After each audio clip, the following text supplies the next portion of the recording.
Thank you very much, Governor Mati.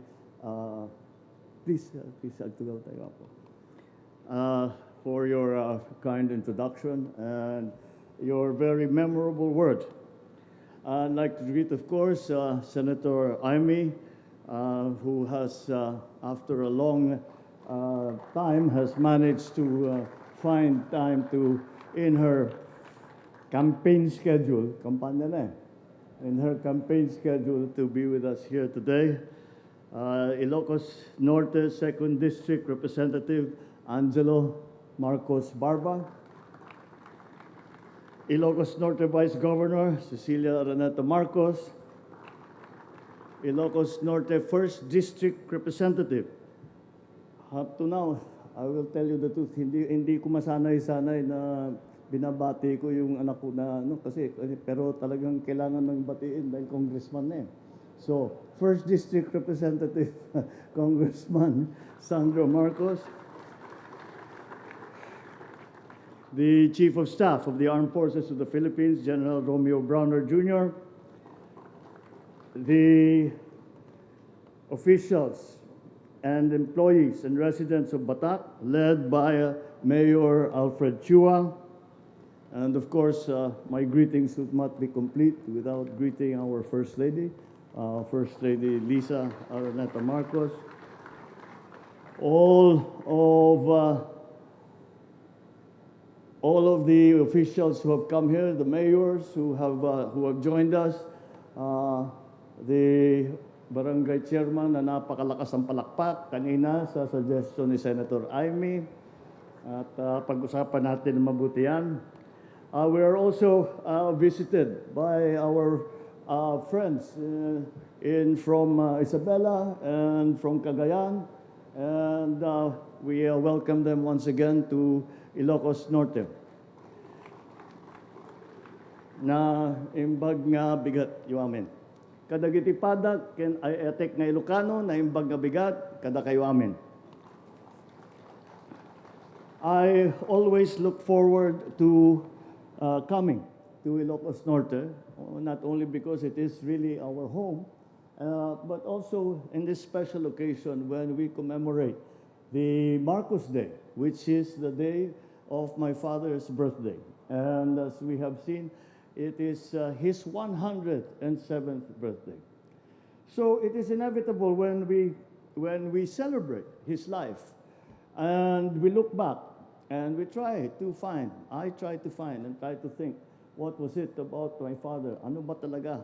What was his very important quality that brought him to the greatest heights of political office in the Philippines, but even more importantly, to have allowed him to, that guided him so that he could serve the people properly. And I am always reminded of what was engraved in the mausoleum when my father was still buried here. And those of you that have been to the mausoleum will remember that it was one single word, Filipino. And that is the essence of my father. And when I look back, and now that I am in this high office, and many things many forces are impacting upon you, and a decision has to be made. And the guidance that I get, once again, is I always ask myself, what would my father do? What would be his advice? And I remember the mausoleum, and I remember that it says Filipino. And that is the essence of the man. He was a Filipino. He was an Ilocano first, but his whole life was dedicated to the Filipino. His whole life was dedicated to the Philippines. During his first foray into public service after his university and his law school was as a soldier during the war, where he was willing to make the ultimate sacrifice to defend his country and his people. And we have seen and heard and read about, the heroic deeds that are only now being realized by many of us. I will recount to you an experience that I had recently when I was in the United States.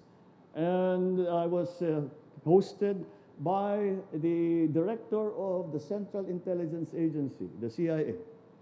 At ang request ko sa kanila, can I see some of the records about my father when he was working with the OSS. The OSS was a predecessor of the CIA. And they allowed me. They took me to the records room and they started to show me many of the records, the reports that were given during the war that are still secret. And I mean, he was greater than even we realized. The things that he did, the things that, the sacrifices that he made for the Philippines.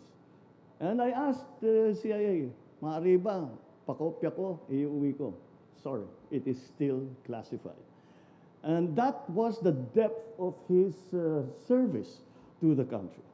After the war, after liberation, he then entered into politics. He became the 2nd District Representative of Ilocos Norte, and he served for about 10 years before becoming senator and ultimately president. And through that whole time, all that he did was to serve Filipinos. He sacrificed everything. Those of us who are with his family know of that sacrifice. And we, in our own way, were feeling that we also sacrificed because we did not see my father. We did not see my mother. They were very busy doing their work and serving the Philippines and serving Filipinos. And so when I look back now at the life that I have led, and I see what is the guiding principle that I can learn from my father. When things are confusing, when things have become so complex, what is the essence of service that my father taught me? And that is very simple, but not easy to achieve. But it is simple. Be a Filipino, serve the Filipino, protect Filipinos and the Philippines. And from that comes all of the important things that we can do. That guides us, that is the guiding principle. So, although he was always described, especially in his younger days, as the GI, the great Ilocano, he superseded that. And of course, he loved Ilocos, he loved Batac, he loved Sarat, he loved all of you who were with him through all of the trials and tribulations that he went through. But then I suppose he saw the essence as well of Ilocanos. We are essentially, because we are Ilocanos, but we are here in the Philippines. And the greatest service that he could do was to serve the entire country of the Philippines. So if we are to continue on this important legacy that he has left us, what again will be our guide?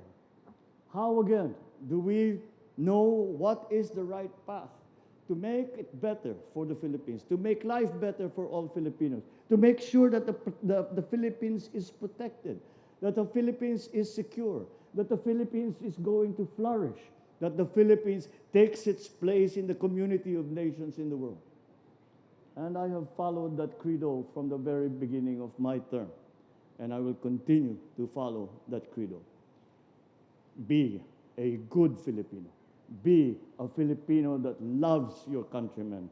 Be a Filipino that loves your country, and do everything and sacrifice everything to achieve that purpose, to achieve that goal, that you become a good Filipino and you leave the Philippines a better place than you found it. That is my continuing guide.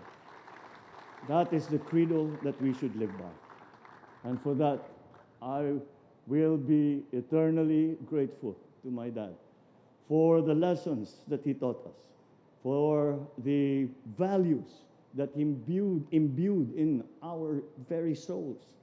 And that has served us all well. And so as we go through our daily lives, let us always remember that in the end, we do what we do. All that we do for Filipinos. All that we do for the Philippines. Let us be together in that.